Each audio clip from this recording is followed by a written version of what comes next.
आज का सीधा सवाल क्या है, बिना लार लपेट? 24 की लड़ाई गैस और जातीय सर्वे पर आई और इंडिया के दबाव में एनडीए का यू टर्न। चर्चा में मेरे साथ बीजेपी की तरफ से आलोक वत्स, कांग्रेस के राष्ट्रीय प्रवक्ता आलोक शर्मा, जेडीयू के राष्ट्रीय सचिव हैं, उनके प्रवक्ता भी राजीव रंजन, शिवसेना शिंदे गुट का मैंने जिक्र किया, उनके प्रवक्ता कृष्णा हेगडे, अरुण राजभर प्रवक्ता हैं एसपी के, एनडीए का अब हिस्सा हो चुके हैं, पहले ये विपक्षी खेमे में थे और पिछड़े वर्ग की आवाज लगातार उठाती आई है एसपी। और जाने माने राजनीतिक विश्लेषक अभय दुबे भी इस चर्चा में जुड़ चुके हैं।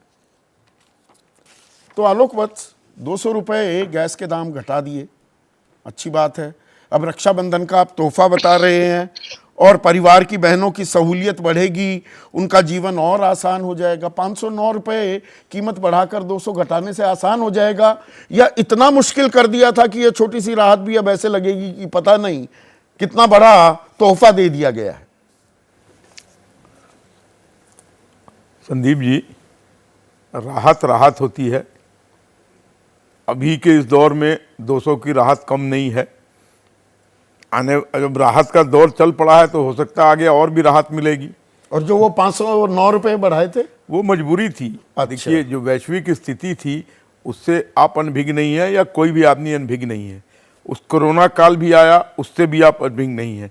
और उन सब चीज़ों में किस तरीके की खर्च लगे, दवाइयों में, ऑक्सीजन सिलेंडर्स के इंतजाम में और भी चीज़ों में, तो उन सब के बीच में और फिर राशन भी देने का काम लगातार जारी रहा।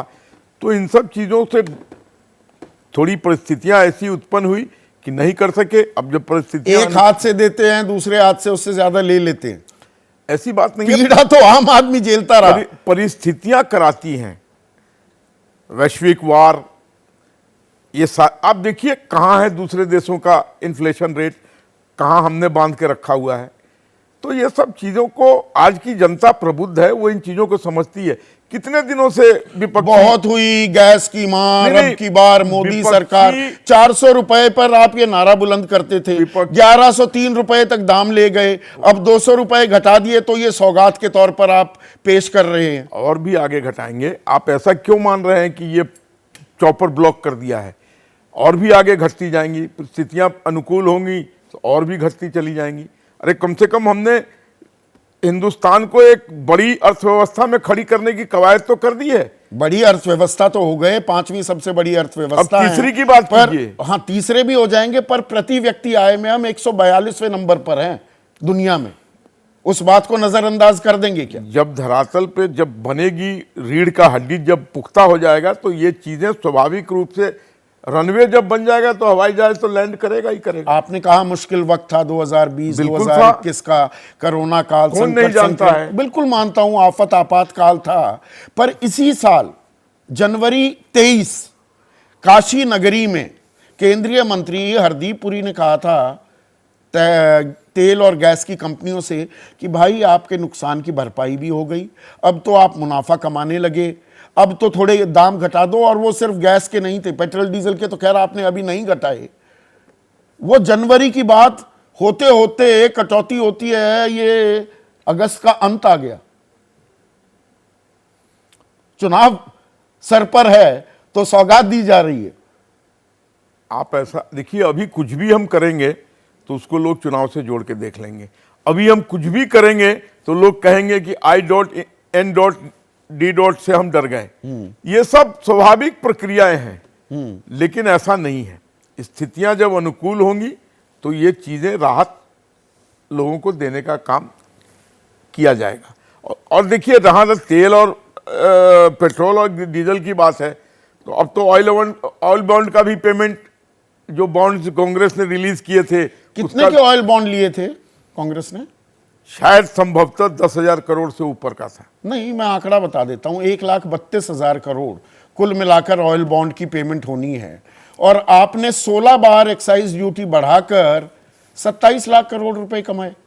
1,32,000 करोड़ की पेमेंट जो 10 साल में होनी है, और आपने 27 लाख करोड़ तो कमा लिए।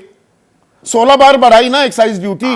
3.5 रुपए जो एक्साइज लगता था डीजल पर, वो 31 रुपए 80 पैसे। 9.5 रुपए जो पेट्रोल पर एक्साइज ड्यूटी लगती थी, वो 32 रुपए 90 पैसे कर दी थी ना। आप ये भूल रहे हैं कि वो जो पैसे आ रहे थे तो और भी विकट स्थितियों में जो अच्छा, टैक्स तो हम देते ही नहीं है, जीएसटी हम भरते ही नहीं है। और जो परिस्थितियों में जो खर्चे होने थे वो कहां से आते? इन्हीं सब चीजों से तो इकट्ठा किया जाना था पैसा। दवाई के लिए पैसा कहां से लाते? लोगों को राशन कहां से देते?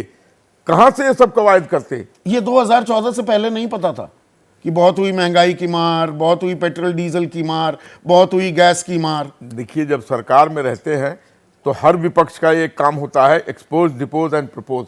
अगर किसी चीज पर कोई महंगाई लगती है तो उस पर खेल करना वो उसका अधिकार होता है।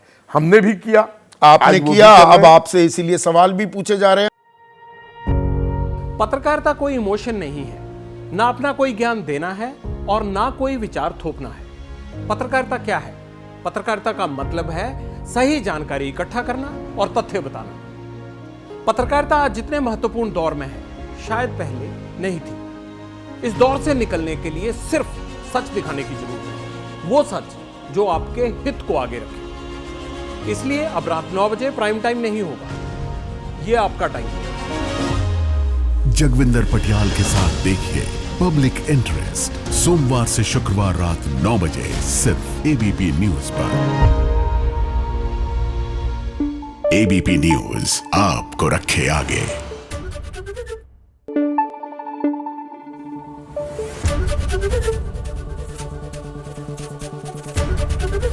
एबीपी न्यूज आपको रखे आगे।